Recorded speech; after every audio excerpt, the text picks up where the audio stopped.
At 3:40 in the swamp. At 3:40 in the morning on June 22, 1944, in the wet forests east of Byelorussia, a Soviet sapper pressed the heel of his boot against a row of soaked pine logs and waited for the sound he did not want to hear.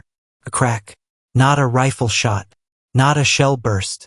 Something quieter. The sound of timber giving way under weight. Around him, the forest was almost black. Not completely. There was a thin grayness above the trees, the kind that comes before sunrise but does not yet belong to morning. Mosquitoes hung over the standing water. Mud sucked at the soles of boots. Somewhere behind the tree line, a tank engine coughed once, then settled into a low, uneven growl. The crew had been told to keep the revolutions down. Too much noise would carry across the swamp. Too much smoke might rise above the trees. Too much impatience could ruin 3 nights of work. The sapper was probably not thinking about history. Men rarely do in moments like that. He was thinking about the road beneath his feet, if it could even be called a road. It was a line of logs laid crosswise over mud and peat, packed with brush, branches, earth, and whatever else could be dragged from the forest. It was narrow. It was ugly. It did not appear on German maps. It had no milestones, no gravel shoulders, no clean edges. It was a wound cut through the swamp, stitched together with trees. Behind him, tank crews waited inside their steel hulls, listening. Inside a T-34, the air was already thick. Oil, metal, tobacco, sweat. A driver stared through a slit so narrow that the world ahead became a dark ribbon. He could not see the whole road. No one could. He had to trust the men walking ahead of him in the mud. He had to trust their lamps, their arms, their shouted warnings when the engine drowned everything else. He had to keep the tank moving slowly enough not to break the surface, but not so slowly that it stalled, slid, or sank. Somewhere farther west, German sentries watched the edge of the swamp and heard the distant thunder of artillery preparation beginning to gather across the front. They knew an attack was coming. By 1944, no German soldier on the Eastern Front believed in quiet for long. But they also believed certain things about the land. Roads mattered. Bridges mattered. Dry ground mattered. Tanks did not simply flow through marshes because a general wanted them to. Heavy machines needed surfaces, and surfaces were rare in swamp country. That belief had protected German planning for months. On their maps, the marshes looked like a kind of answer. Not a perfect answer. Nothing on the Eastern Front was perfect. But an answer all the same. A wet belt of ground, broken by trees and channels, thick with peat, hidden water, insects, roots, and mud deep enough to swallow boots. Infantry might seep through such places. Partisans might know paths no outsider could see. Patrols might move in small numbers. But tanks? Guns? Fuel trucks? A column? No, that was the belief. And in war, a belief written onto a map can become as dangerous as an order. The sapper bent down and pushed a broken branch between 2 logs. His hands were raw. Men had been cutting and dragging timber for hours, working by darkness, speaking in low voices. Axes had to be muffled when possible. Horses strained. Men slipped. One had gone waist deep into black water and come out shaking so hard he could barely stand. Another had wrapped his palms in cloth because the bark had torn his skin open. None of them were building something permanent. That was not the point. The road did not need to last a season. It did not need to impress an engineer in peacetime. It needed to last long enough for the first vehicles to cross. Then the next. Then the next. War sometimes depends on things that are almost temporary. A few 100 meters of timber. A guide who remembers where the mud is deepest. A driver who does not panic. A man with an axe who keeps working after the first shell lands. At 3:40, the swamp still looked empty. That was what made it useful. The German line beyond it had not been abandoned. There were trenches, wire, mines, machine guns, artillery observers, and men who were also tired, also frightened, also waiting for the morning to become violent. They were not fools. They had survived too much to be fools. But they were trusting an assumption that the Red Army would have to come by the routes armies always needed. The roads, the firmer tracks, the predictable openings. the places already marked in pencil and colored grease on staff maps. The lead Soviet tank edged forward. Its tracks touched the first logs with a wet, heavy clatter. The road shifted. Mud pushed up between the timber. The sapper lifted one arm, palm down. Slower. The tank commander leaned from the turret and looked ahead, not at the enemy, but at the ground. For a moment, the entire offensive seemed to shrink into that small space beneath the tracks. Steel asking wood for permission. The first burst of artillery far away rolled through the trees like weather. Birds lifted from the swamp. The tank moved another meter, then another. The logs held. No one cheered. Not yet, because one tank crossing a swamp was not a breakthrough. It was a question. Could the road take 2? Could it take 10? Could it take guns, ammunition, fuel, infantry, and repair crews? Could it survive when German shells began to search for it? Could it remain invisible long enough for surprise to become momentum? The sapper stepped backward into the mud and waved the driver forward. The Germans believed the swamp was a wall. But before dawn, men with axes had begun turning it into a door. And the door was opening. The map said no tanks. In the German command posts behind Army Group Center, maps carried a kind of authority that mud never respected. They were spread across tables, pinned to walls, folded into map cases, marked with arrows and unit symbols. Roads were thin lines. Rivers were clean curves. Forests were green patches. Swamps were shaded or marked in ways every trained officer understood. Difficult ground. Slow ground. Ground that shaped movement before men even reached it. There was nothing foolish about that. Military planning begins with terrain. It has to. A commander cannot place every soldier everywhere, cannot defend every kilometer with the same strength, cannot keep reserves ready for every possible path an enemy might invent. He must decide where the enemy can move, where the enemy probably will move, and where nature itself might do some of the defending. In Belarus, the land encouraged that kind of thinking. Forests, marshes, rivers, poor roads, settlements scattered between wet lowlands and fields cut by streams. In dry weather, certain tracks could carry vehicles. In wet weather, even those tracks could become traps. A tank that left firm ground might not simply slow down. It might disappear into mud up to the hull, with its engine screaming and its tracks turning uselessly beneath brown water. German officers knew this. Their soldiers knew it even better. They had seen vehicles stuck nose down in ditches, horses trembling in traces, trucks abandoned because there was no time to pull them out. They had watched spring thaw turn whole regions into a brown, sucking surface where movement became a negotiation with the earth. So when swamp sectors appeared on a map, they seemed to offer a grim kind of comfort. Not safety. There was no safety in 1944, but reduced danger, predictable danger. If Soviet armor could not cross the marshes in strength, then German defenses could be thinner there. Anti-tank guns could be concentrated on firmer approaches. Mines could be laid where roads narrowed. Artillery could be registered on likely lanes. Reserves could be held back for the places where a real armored push was expected. The logic was clean. Too clean, perhaps. By the summer of 1944, the German army in the east was no longer the army that had invaded the Soviet Union 3 years earlier. The confidence of 1941 had been burned away at Moscow, shattered at Stalingrad, worn down at Kursk, and bled across thousands of kilometers of retreat. Veterans understood that Soviet operations were no longer clumsy masses thrown forward without skill. The Red Army had learned. It had become patient in preparation, violent in execution, and increasingly skilled at deception. But even tired armies need to believe something. They need to believe the front can be held. They need to believe maps still mean what they meant yesterday. They need to believe that if a swamp stopped vehicles before, it will stop them again. In the German rear, officers studied reports. They saw Soviet activity. They saw troop concentrations, artillery movement, reconnaissance, perhaps partisan pressure, perhaps signs of an offensive building. But intelligence is not the same as understanding. To see movement near a swamp was not necessarily to believe that tanks would come through it. To hear axes in the night, if anyone heard them at all, was not necessarily to imagine an armored road being built under the trees. The Germans had reasons for doubt. A corduroy road through a swamp was not invincible.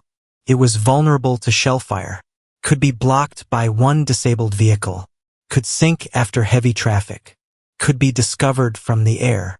It required labor, discipline, secrecy, and time. In theory, it was a risky answer to a brutal problem. But the Red Army had begun to master a truth that many armies learn only through pain. Impossible terrain is not always impossible. Sometimes it is only expensive. Expensive in labor, expensive in sleep, expensive in men. The German belief was not born from stupidity. It was born from experience, doctrine, fatigue, and the cruel arithmetic of defense. A swamp had stopped machines before. It would stop machines again. And if it did not stop every patrol, it would at least slow any serious movement long enough for artillery and reserves to respond. That was the assumption.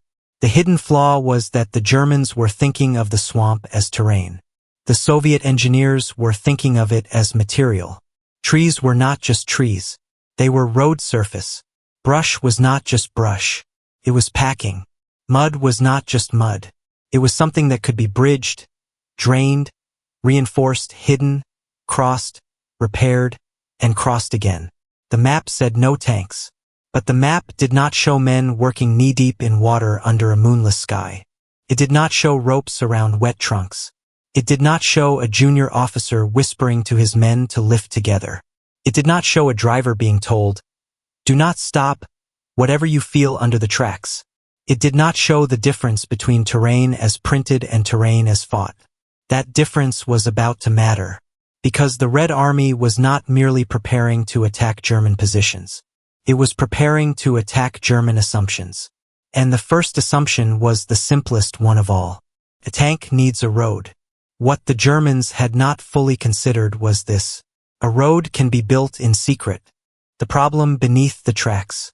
A tank looks powerful from the outside because its strength is easy to see.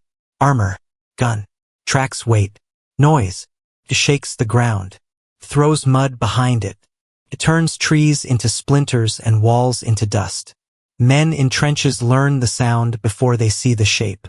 A tank approaching through smoke has a way of becoming larger than its measurements, larger than its crew, larger than the number written in a report. But a tank also has weaknesses that are not dramatic until they kill it. It needs fuel. It needs spare parts. It needs ammunition. It needs a driver who can still see, a commander who can still think, tracks that have not broken, an engine that has not overheated, and ground firm enough to accept its weight. The ground is the part people forget. On hard roads, tracked vehicles seem almost free. They roll, grind, pivot, and push forward. On frozen earth, they can move with a brutal confidence. On dry fields, depending on the season and soil, they can spread out, maneuver, avoid mines, exploit gaps. But in swamp country, the machine changes. Its weight becomes a question. Its strength begins to work against it.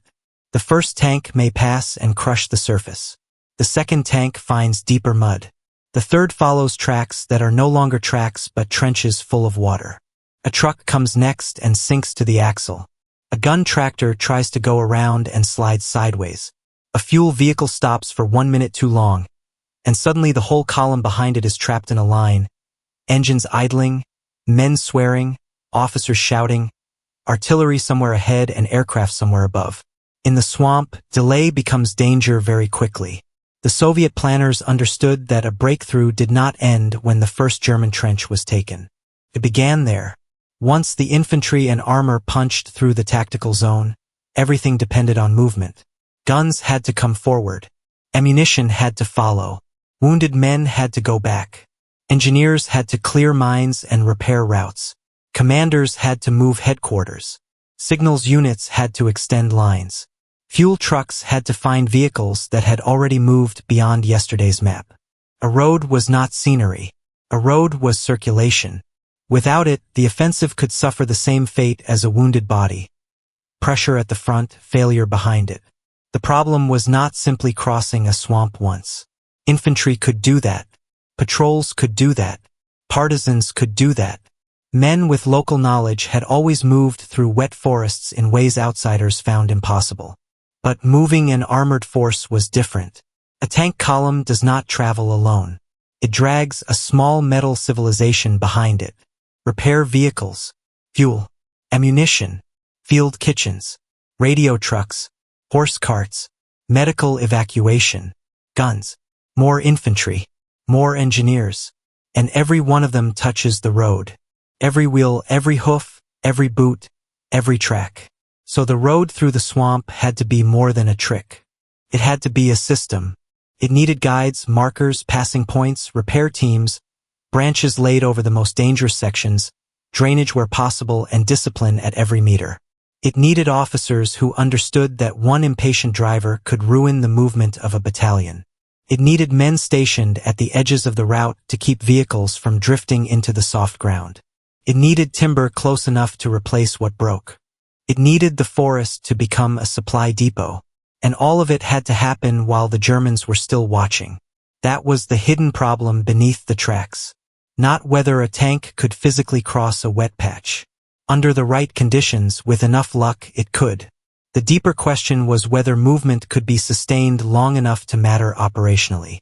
Whether an improvised road could carry not an isolated vehicle, but a rhythm of war. And rhythm mattered. A breakthrough loses force when it pauses. A commander can order speed, but he cannot shout a bog tank out of a swamp. He cannot threaten a broken axle into repairing itself. He cannot draw an arrow on a map and expect mud to obey. Some Soviet officers knew this from bitter experience. The Eastern Front had educated everyone harshly. The land punished arrogance. Winter punished poor preparation. Spring punished heavy movement. Forests swallowed visibility. Rivers cut operations into pieces. A plan that ignored the ground became a rumor the battlefield corrected. So the men assigned to the swamp roads were not performing a side task. They were preparing the offensive's bones. The Germans saw armor as the visible threat. They watched for tank concentrations, artillery barrages, infantry assembly areas, bridging equipment, road traffic. They expected the Red Army to mass and strike where movement made sense. That was how armies worked.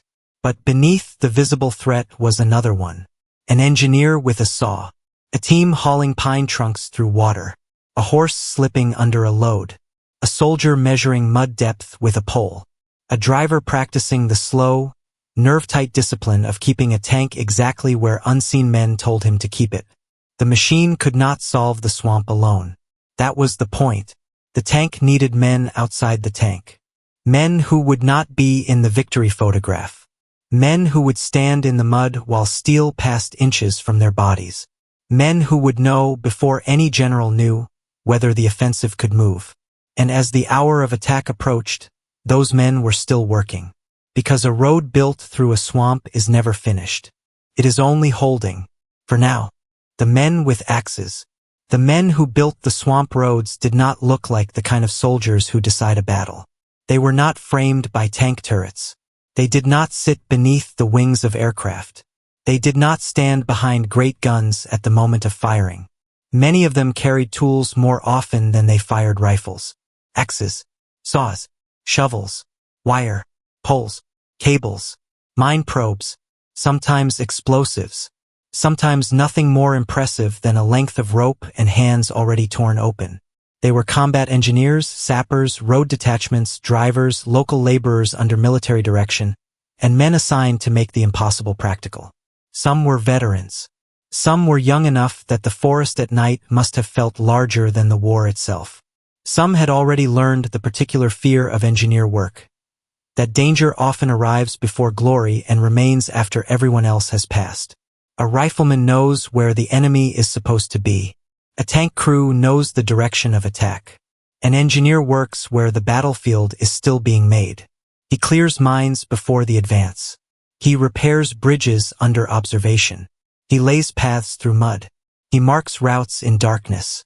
He cuts wire, fills craters, builds crossings, and stands in the open because someone has to know whether the ground will hold. In the wet forests before the offensive, their war was measured in meters. Not kilometers. Meters. Another tree felled. Another trunk dragged into place. Another soft patch filled with brush. Another section covered with mud and branches so it would not shine too clearly from the air. Another whispered argument over whether the route was wide enough. Another officer looking at his watch. Another engine starting somewhere behind them, reminding everyone that dawn was not an idea. It was coming.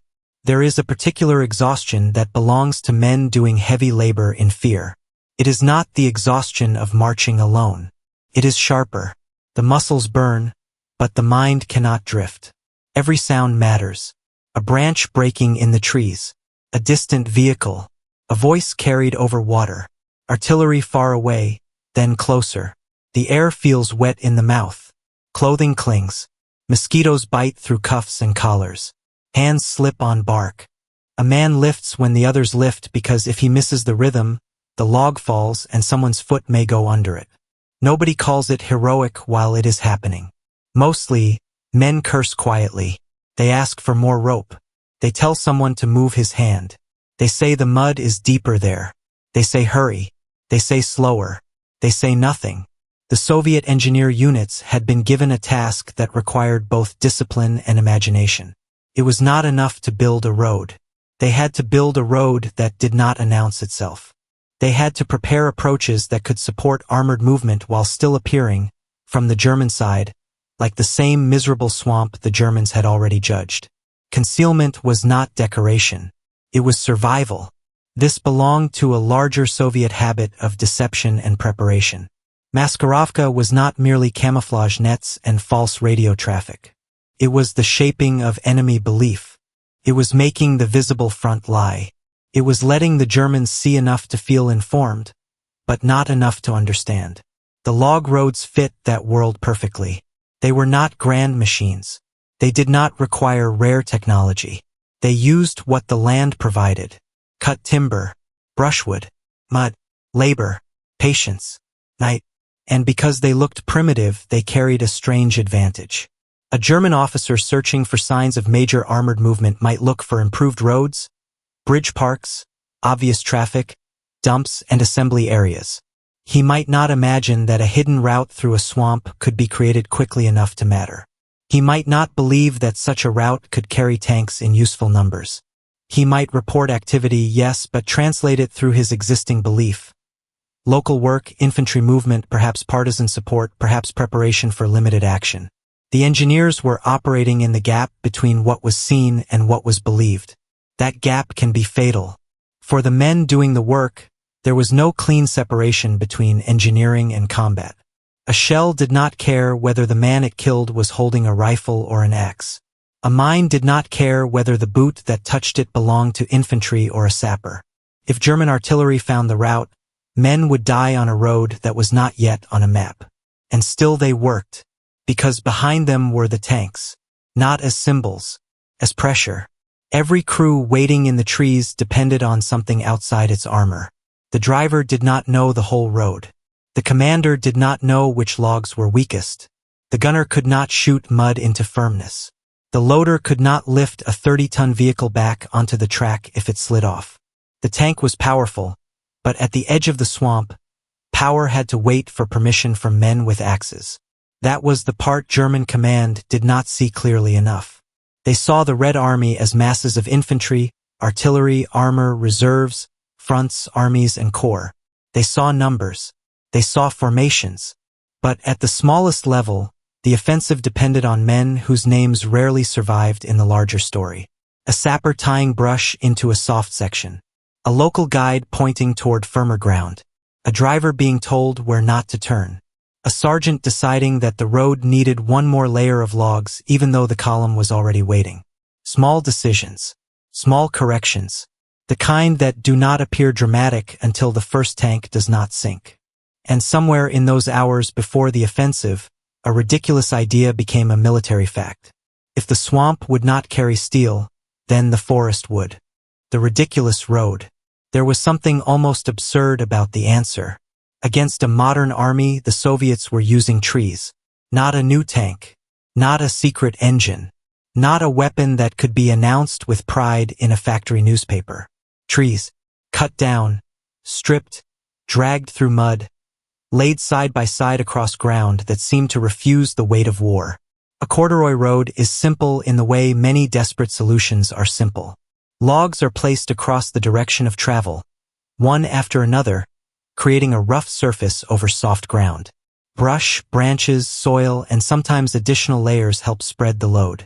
It is uncomfortable to walk on. It is punishing to drive over. It shakes vehicles, breaks weak fittings, slows movement, and demands constant repair. But it gives weight somewhere to go. That is enough. Perfect road was not required. Perfection would have taken too long and been too visible. The Soviets needed something harsher and more temporary.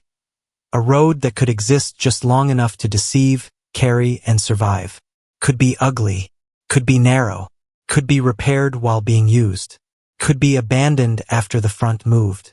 Its value lay not in permanence, but timing. The Germans had an image of a road. Most armies did.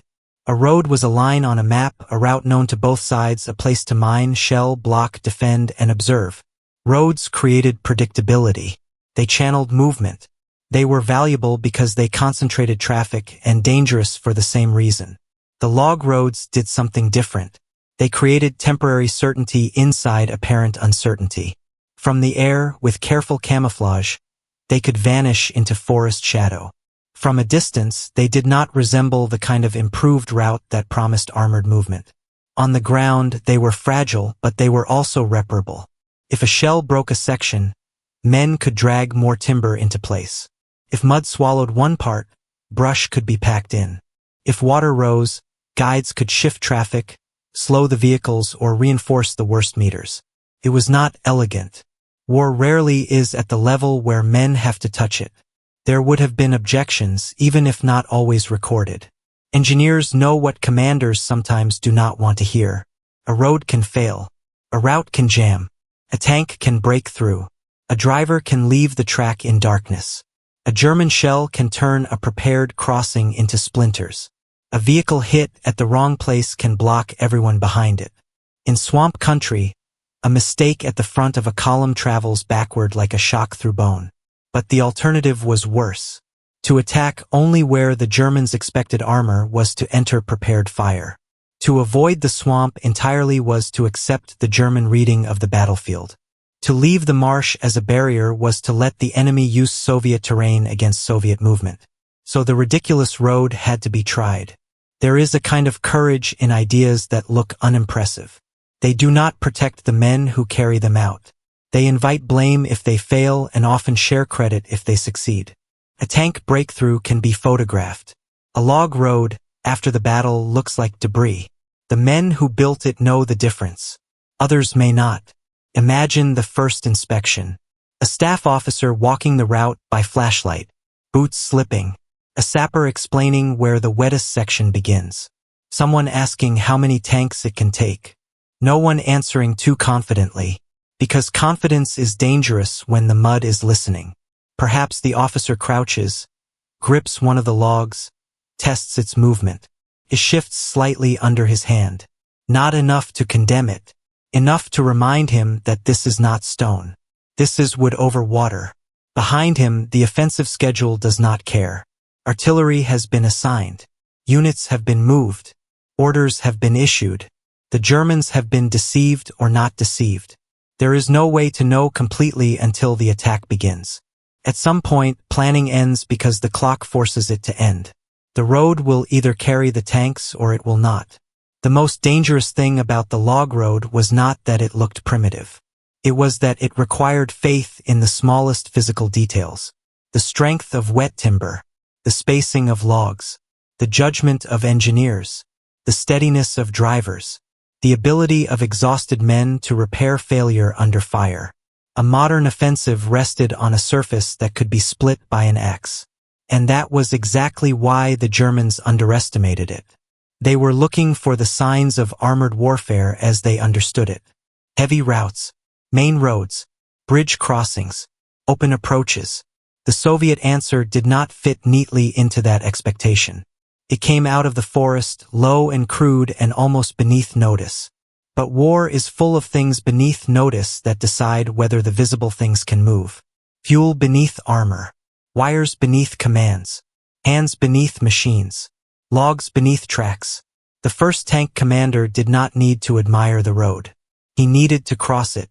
The driver did not need to believe in engineering theory. He needed to keep the vehicle centered. The sapper did not need applause. He needed the logs to hold. Soon, the ridiculous road would stop being an idea. It would become a test. And the test would come under fire. The test under fire. The lead tank approached the first full stretch of corduroy road slowly enough that every sound seemed separate. The clatter of track links. The low growl of the engine. The slap of mud against the lower hull. A guide's boots pulling free from the muck. A branch snapping somewhere too far to identify. Inside the tank, the driver could feel the change before he fully understood it. Harder ground has a rhythm. Mud has another. Logs have their own harsh music. A repeated jolt through the chassis. A vibration that travels through the seat, the pedals, the bones. The tank no longer rolled so much as hammered forward, each meter announcing itself through steel. The commander leaned out as far as he dared. There was almost nothing to see. A narrow track through dark trees. Men on either side. A hand signal. A lamp half covered. Wet branches brushing the turret. The road was not straight. It curved because the swamp forced it to curve. It narrowed where timber had run short. It dipped where the ground was bad. It rose slightly where men had thrown extra brush and mud over the logs. The driver wanted to look down. He could not. He had to look ahead through the slit, trust the guide, keep the tank aligned, and resist every instinct that told him to correct too sharply. A tank driver who panics can doom more than himself. If he turns off the road, the vehicle may sink. If it sinks sideways, it may block the entire route. If the column stops, artillery may find it. If artillery finds it, the swamp road becomes a killing place. So he drove. Slowly. Not too slowly. The first section held. Behind the lead tank, another moved forward. Then another vehicle. The road accepted the first weights with small complaints. Logs shifting, mud rising, water squeezing up in black lines between trunks. Sappers moved constantly. One man jammed branches into a widening gap. Another waved a driver farther left. Someone shouted, then lowered his voice as if the forest itself might report them. Then the first shells came in. Not on the road exactly. Not yet. Somewhere ahead, German artillery answered the Soviet bombardment. The sound arrived in layers. Outgoing guns in the distance. Incoming air-tearing shriek. Impact. Earth, wood, and water thrown upward. Men ducked by instinct. The tanks did not stop. They could not afford to. A shell bursting in forest does not need a direct hit to do damage. Fragments cut branches. Trees become splinters. Mud falls from above. A man can be killed by metal he never sees. A log road can be broken by shock, blocked by fallen timber, cratered at the edge, or hidden under debris at exactly the point a driver needs to see it most. The engineers ran toward damage instead of away from it. That is the strange burden of their work. Infantry may be ordered to advance. Tank crews may be ordered to push through. Engineers are often ordered to keep the world usable while it is being destroyed. A near miss opened a hole along one side of the track. The next tank slowed. Too much. The guide waved both arms. Forward, forward, forward. The driver hesitated, then obeyed. The tank lurched, one side dropping slightly, then caught the next row of logs and climbed. Mud surged. A sapper standing too close stumbled back as the track passed. For a moment, no one breathed normally. Then the vehicle cleared the section. Behind it, men rushed in with branches. The road was already changing beneath them. It was not a fixed object. It was a living problem. Every vehicle damaged it.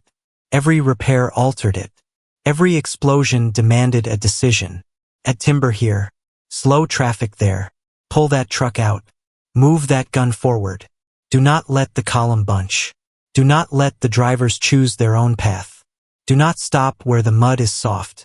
A German observer, hearing engines where he expected marsh silence, might at first have doubted the sound. Sound behaves strangely in wet forest. Travels, bends, disappears, returns. A tank engine beyond trees can seem closer or farther than it is. But then came the reports.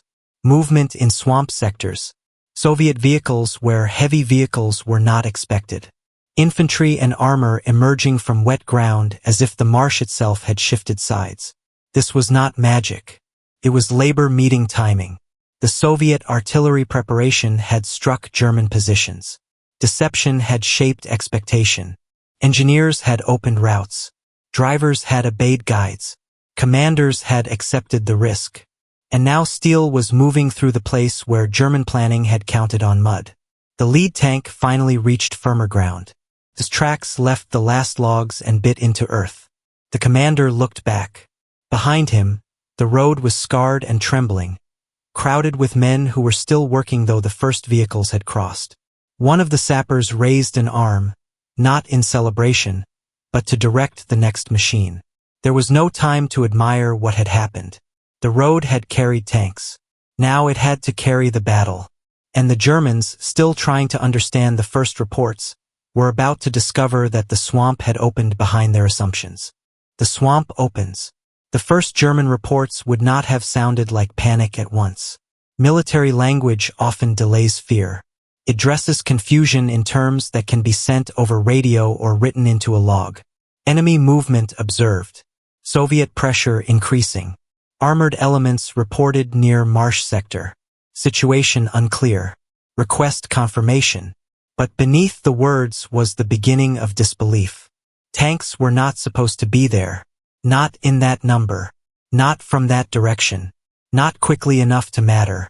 For the men in forward positions, the realization arrived less cleanly. A sound in the trees. An artillery barrage lifting or shifting.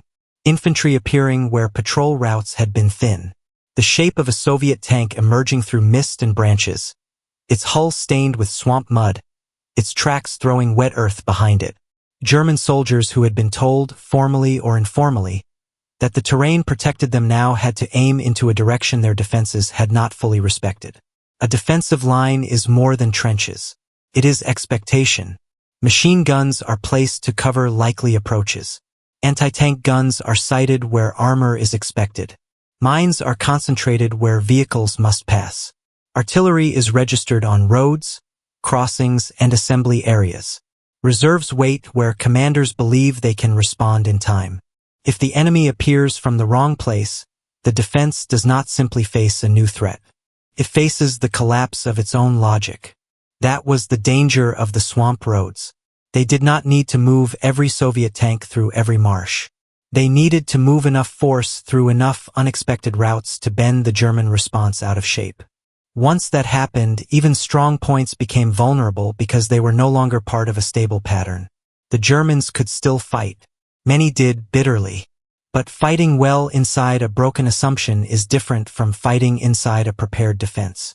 The Soviet advance through the wetlands was part of a much larger operation, vast in scale and brutal in consequence.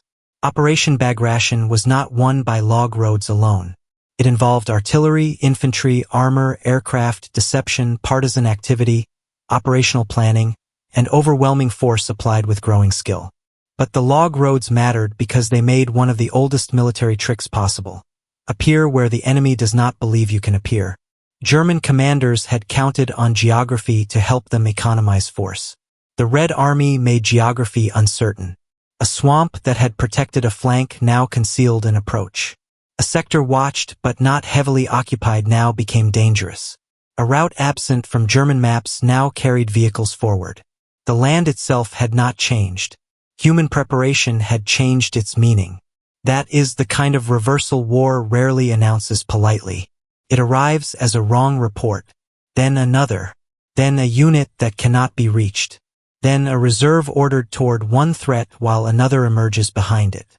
Then a commander looking at a map and realizing that the map has become less useful by the minute. Somewhere in a German headquarters, an officer may have tried to reconstruct what was happening. If tanks were there, they must have used a route. If there was a route, it must have been prepared. If it had been prepared, then the Soviet work had been missed, misread, or underestimated. None of those possibilities was comforting. At the front, the truth was simpler. The Soviets were through. Not everywhere. Not effortlessly. Not without loss. But through enough. Once the first vehicles reached firmer ground, the road behind them became a throat through which more of the offensive could pass. Engineers continued to repair. Traffic controllers pushed columns forward. Infantry moved beside armor. Guns followed. Fuel and ammunition struggled over the same tortured path. The log road, already damaged, kept being asked for more. War does that to every success. It demands repetition. The Germans could destroy a tank. They could shell a road. They could fight from trenches, woods, villages, and prepared positions. But they had already lost something important. The comfort of knowing where the main danger could travel. And once that comfort disappears, every shadow in the tree line becomes suspicious. The psychological effect mattered. A soldier defending a known road can prepare himself for the moment armor appears. A soldier who believed the swamp beside him was nearly empty now has to divide his attention. He watches the front and the side. He hears engines and cannot place them. He wonders what else his officers were wrong about.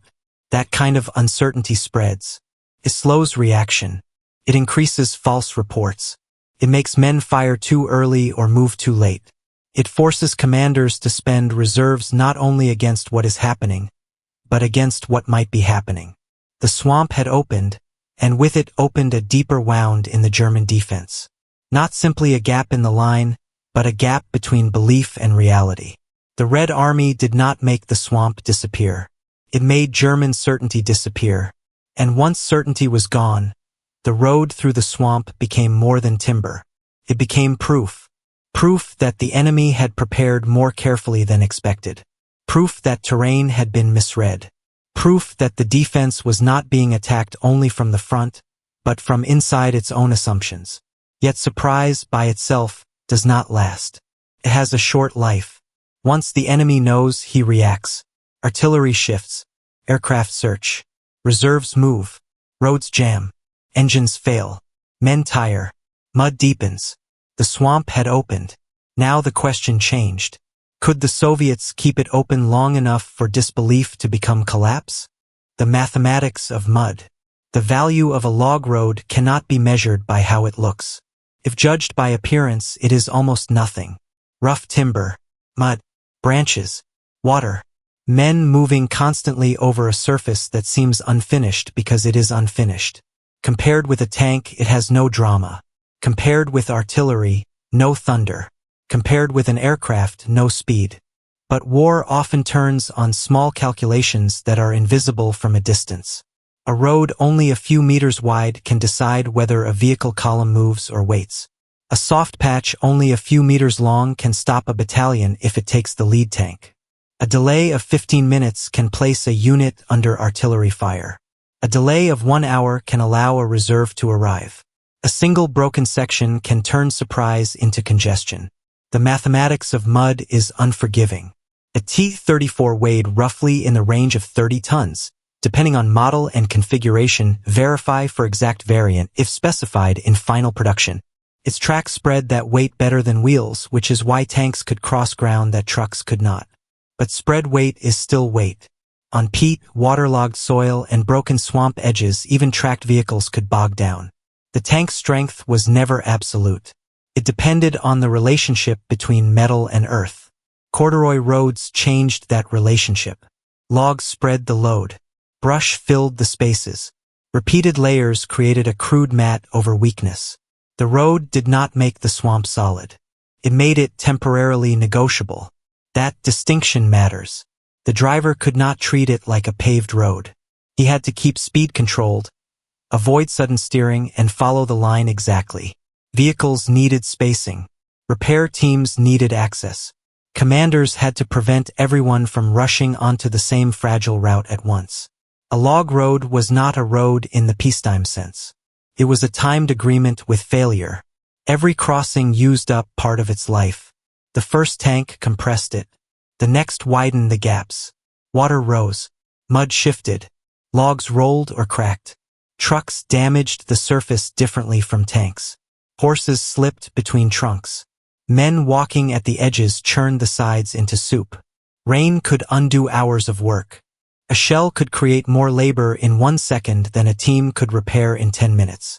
And still the road could be worth it, because the cost was small compared to what it allowed. Timber was local. Labor was hard, but available. The work was dangerous, but the alternative was attacking only through expected routes, where German fire could be concentrated.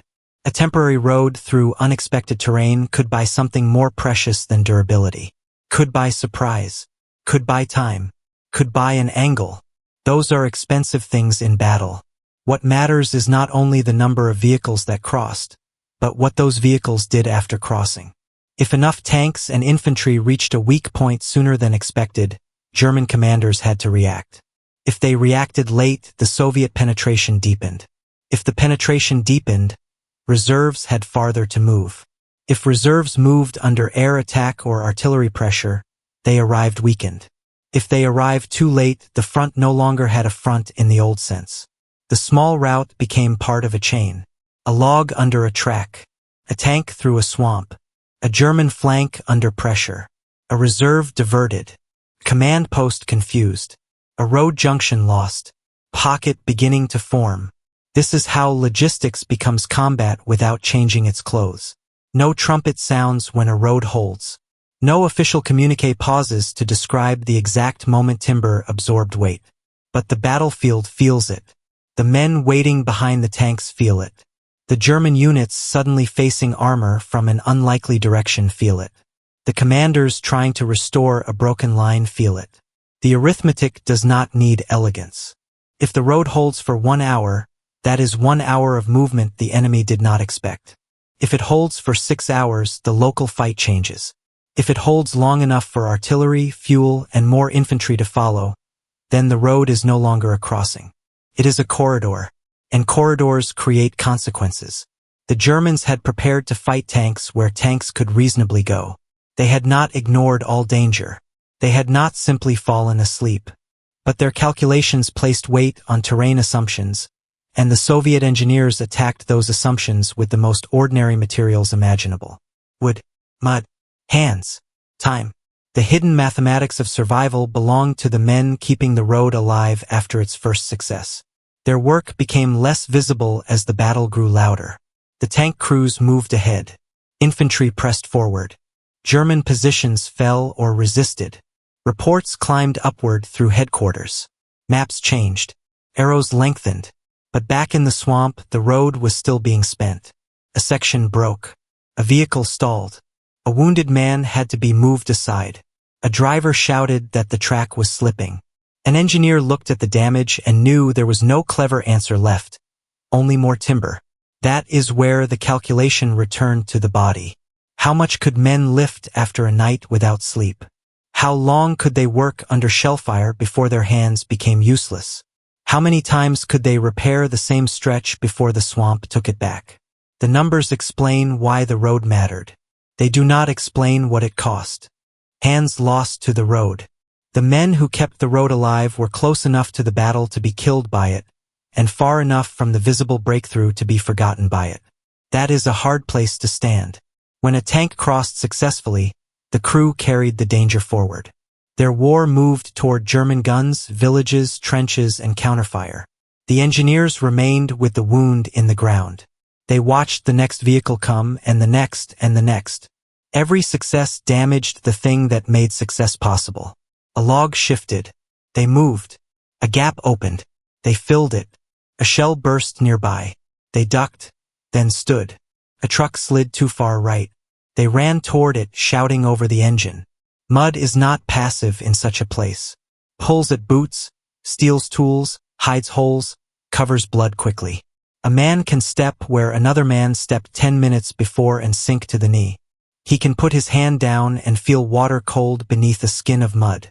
He can lose balance while carrying timber and go under a weight that does not forgive mistakes. The road took injuries in ways that rarely become famous. Crushed fingers, broken feet, splinters driven deep under skin, shoulders torn from lifting, men struck by fragments while repairing damage, men run down or pinned by vehicles whose drivers could barely see. Men drowned or nearly drowned in holes that looked shallow until they were inside them. And all of this happened under the pressure of time. There was no peaceful engineering rhythm, no clean worksite, no day's end marked by a whistle. The road was being used as it was being destroyed. If it failed, men ahead might be unsupported. If it jammed, men behind might be shelled. If a vehicle blocked the way, the route could become a trap. The engineers knew this. So did the drivers. Imagine a fuel truck entering the swamp road after the tanks. It does not have armor. It does not have a turret. It carries the thing every machine ahead will need soon. This driver grips the wheel and stares at the guide. The truck bounces over logs, its cargo shifting, the smell of fuel sharp enough to cut through mud and smoke. He knows that if he slides off the timber, he may not only be stuck. He may burn. A shell lands somewhere to the left. The guide flinches but keeps his arm extended. The driver keeps moving. No one later remembers his name. War history often gives us the clean lines. Divisions destroyed, cities liberated, fronts broken, armies encircled. These are necessary facts. But inside them are thousands of private bargains with fear. A man does not need to understand the whole operation to know that stopping now could kill someone. He only needs to see the tank ahead waiting for ammunition, or the wounded being carried back, or the officer pointing to the broken stretch and saying, "Here, again." Again is the word that defines engineer war. Build again, repair again, lift again, cross again. One sapper might have watched the first tank pass and felt, for a second, something close to pride. Then the second tank tore loose part of the surface. The feeling ended. He reached for more branches. That restraint is important. These men were not superhuman. They were tired, frightened, sometimes angry, sometimes careless, because exhaustion makes everyone careless eventually. Some may have resented officers who demanded more than bodies could give. Some may have joked darkly because joking was easier than admitting fear. Some may have envied the tank crews for moving forward, or pitted them because moving forward meant entering the fire. The German soldiers on the other side paid their own price. Many were not responsible for the assumptions made above them. They occupied positions assigned to them, trusted orders as soldiers must, and found themselves facing a battlefield that had changed faster than information could travel. A machine gunner who sees Soviet infantry and armor emerging from swampy woods does not have time to analyze operational deception. He has seconds. Fire, shift, reload, duck. Perhaps call for artillery. Perhaps retreat. Perhaps die where the map said the enemy should not be. The tragedy of war is that one side's clever preparation becomes another man's impossible mourning. The Soviet engineers did not hate the swamp. They used it, but the swamp used them too. It took strength from them, skin from them, sometimes life from them. It demanded payment for every meter of passage. And when the front moved on, the road remained behind like evidence after a crime.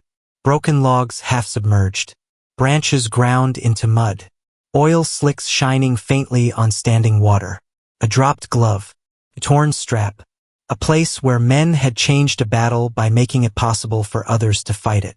Official memory would not always know how to hold such images. Reports could mention engineer support. Histories could note road construction. Commanders could praise preparation. But a line of timber through a swamp does not easily become legend. It lacks the clean shape of a duel, the thunder of artillery, the silhouette of a tank on a ridge. Yet without it, the ridge may never be reached. The road carried armor. It also carried exhaustion, fear, discipline, injury, and the quiet grief of men whose work disappeared under the very machines it saved. And after the battle, when reports began to climb through headquarters, the question was not whether the roads had mattered. The question was whether anyone would remember what had been beneath the tracks. The report after the breakthrough. Reports have a way of making chaos look more orderly than it was. They must. That is their purpose. A commander cannot send mud, shouting, smoke, confusion, and fear up the chain of command in their original form. He sends lines, times, units, distances, losses, objectives taken, resistance encountered, routes opened. bridges repaired, roads constructed. Somewhere in those reports the engineer work would appear, perhaps as a note, perhaps as a paragraph, perhaps as praise for units that enabled movement through difficult terrain. The language would be controlled. It would not smell of swamp water. It would not show a man's hands after 3 nights of hauling timber. It would not capture the moment a tank almost slid off the road and every engineer nearby felt his stomach tighten. It would not show the driver who kept moving because stopping was worse than fear. But it would reveal something important. The command understood, at least in functional terms, that the roads had mattered. They had not been decoration. They had enabled movement. They had helped turn an assumed obstacle into an approach. They had supported the tempo that Soviet operations required. In an offensive as vast as Bagration, no single road explains the destruction of Army Group Center. But certain local successes become part of the larger collapse because they help create surprise, speed, and pressure where the enemy is least ready to absorb them. German reports, where they survived and where historians later examined them, often carried a different kind of truth, the truth of reaction. Unexpected Soviet attacks, pressure from difficult terrain, loss of contact, reserves delayed, lines penetrated, flanks exposed. The words may vary by unit and sector, but the pattern is familiar in collapsing fronts. First, the situation is unclear. Then it is serious. Then it is worse than reported. Then maps begin to lose time. Recognition can arrive as admiration, can also arrive as fear. For German officers who had relied on swamp sectors as protective difficulty, the Soviet movement through wetlands was not merely a tactical surprise. It was an accusation. Said, you trusted the wrong thing. You mistook inconvenience for impossibility. You treated terrain as static while the enemy treated it as something to be worked upon. That realization did not need to be emotional to be devastating. It only needed to come late. By the time headquarters understood that Soviet engineers had opened routes through ground considered unsuitable for armor, the first consequences had already occurred. Tanks had crossed. Infantry had followed. Guns and supply traffic had begun the cruel process of turning surprise into sustained advance. The Germans could respond, but response after a breakthrough is never the same as prevention before it. For the Soviet side, the lesson confirmed a hard-earned principle. Mobility is made before it is displayed.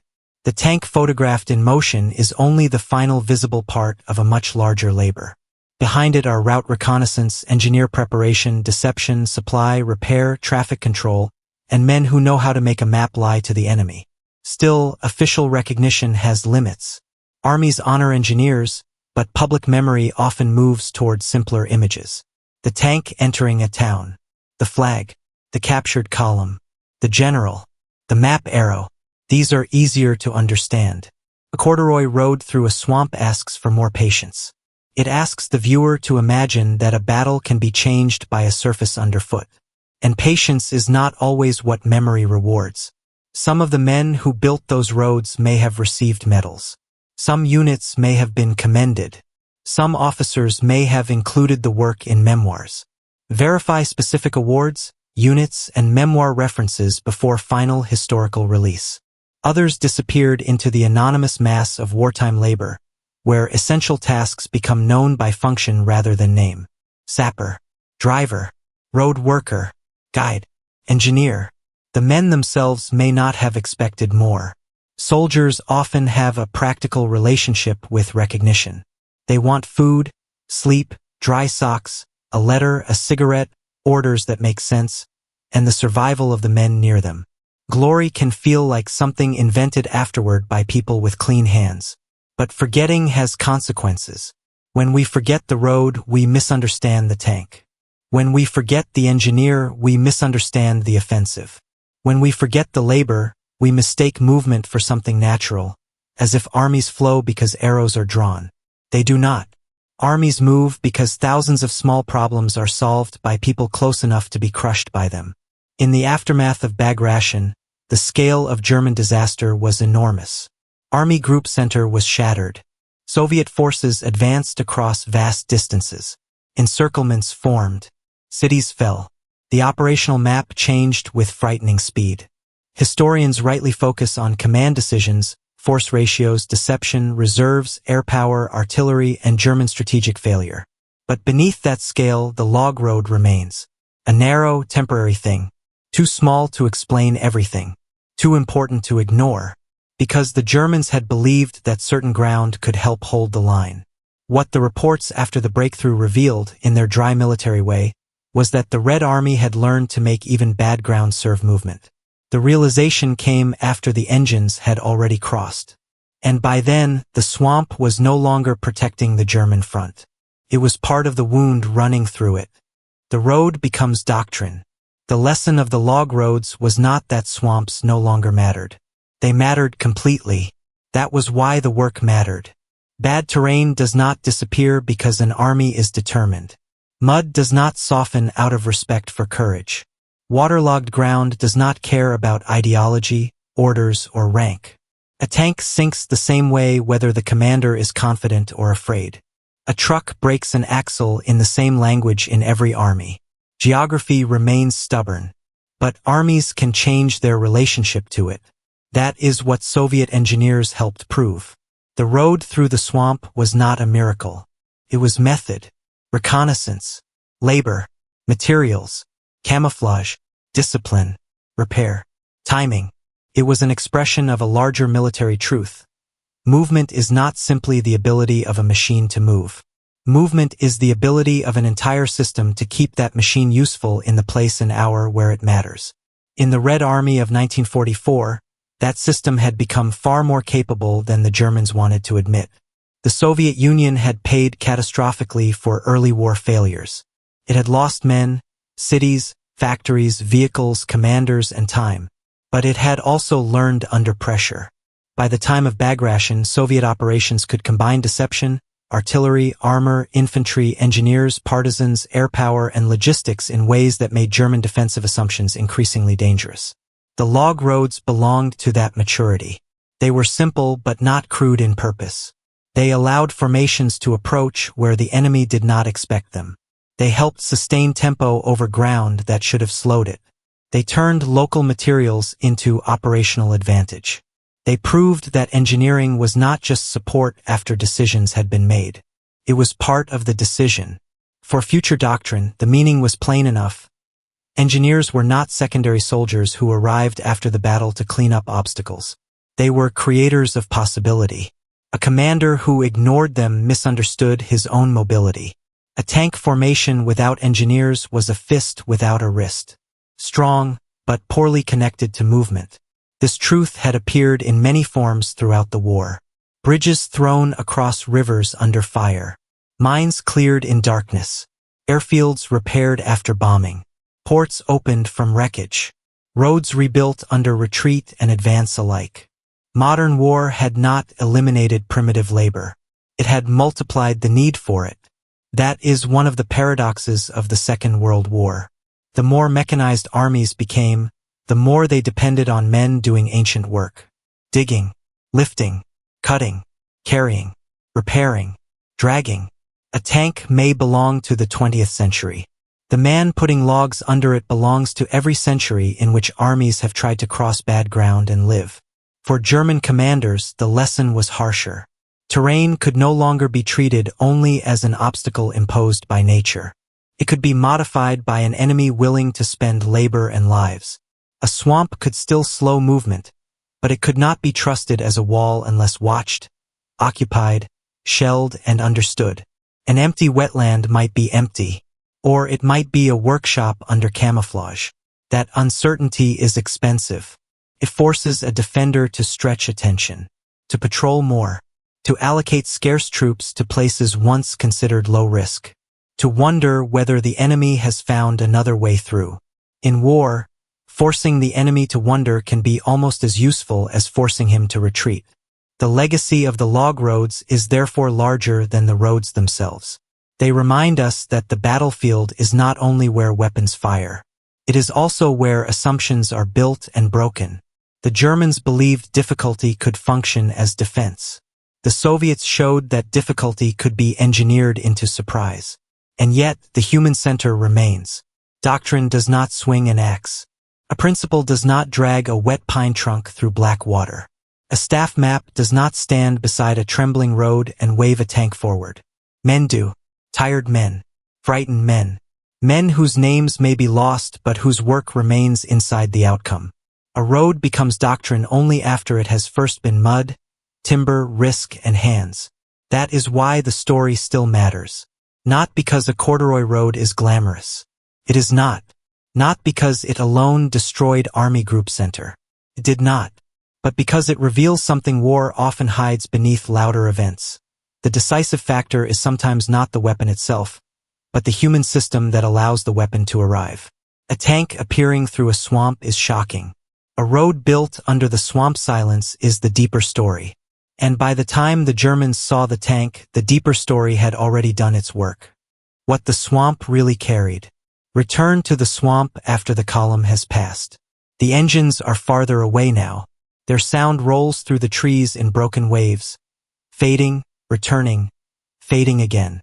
The artillery has shifted west. Smoke hangs low where shells struck wet ground. The road is no longer neat if it ever was. Logs are split. Mud has risen through the gaps. Branches are crushed flat. Water trembles in the track marks. Somewhere, oil shines on the surface in a thin dark film. A man's boot print fills slowly with water. This is what remains after movement. Not the clean arrow on a map. Not the triumphant image of armor advancing. The used-up surface beneath it. At the beginning of the night, the road was a question. Could wood carry steel? Could secrecy survive noise? Could exhausted men turn bad terrain into opportunity before daylight and German fire found them? By morning, the answer had moved beyond the swamp. The Germans had believed the marshes would help define the possible. Their belief was not irrational. Tanks are heavy. Swamps are cruel. Armies cannot wish themselves across bad ground. On another day, in another sector, under different conditions, mud might have stopped everything. That is the uncomfortable truth. The Soviet success was not guaranteed by courage or numbers alone. It depended on preparation meeting the exact demands of terrain. What really happened was more severe and more interesting. The swamp did not stop being dangerous. The Soviets made danger usable. They did not defeat mud by ignoring it. They studied it, cut into it, bridged it, concealed it, repaired it, and paid for every meter with labor. They did not prove that tanks could go anywhere. They proved that men could make a place for tanks where the enemy had not believed a place could exist. That distinction is the heart of the story. War is full of machines that look decisive from a distance. Tanks, guns, aircraft, ships. They dominate photographs because they are visible and powerful. But beneath them are quieter forces. Fuel lines, repair crews, engineers, medics, drivers, signalmen, laborers, guides. Men and women whose work is not always dramatic, but whose absence is immediately fatal. The log road is one of those quiet forces made visible for a moment. It asks us to look down, below the turret, below the track, below the map arrow, at the timber in the mud, at the hands that placed it there, at the belief that the enemy would not come this way, and the reality that he already had. The German soldiers who faced the result were not fools. Many fought hard. Many died in positions shaped by assumptions they did not choose. Their commanders were not wrong to respect terrain. They were wrong to trust it too completely. They believed the swamp reduced the threat. But the battlefield truth was that an obstacle becomes something else when the enemy is willing to work on it before the first shot is fired. That is why the moment before dawn matters. The sapper pressing his boot against the log. The driver waiting in the dark. The engine kept low. The mud moving between the timber. The silence before the tank rolled forward. Nothing in that image looks grand enough to belong beside the destruction of an army group. Yet history is often built that way. From small physical acts that allow larger events to happen. A man lifts. A road holds. A vehicle crosses. A report arrives too late. A commander realizes the map is no longer telling the truth. They believed the swamp was a barrier because tanks could not pass through it. But what really happened was that Soviet engineers built a battlefield beneath the mud. Not perfect, Not permanent, not bloodless, but real.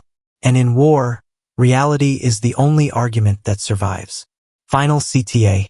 If you are watching from a place connected to this history, Belarus, Russia, Germany, Poland, Ukraine, the United States, Britain, Canada, or anywhere else touched by the Second World War, leave a comment and tell us where you are watching from. And if someone in your family served, repaired, drove, carried, built, or simply endured the war, you are welcome to share their story below. Warfront Archive exists to remember the moments that are often buried beneath the larger battles. Subscribe to continue hearing the forgotten stories of what they believed and what really happened.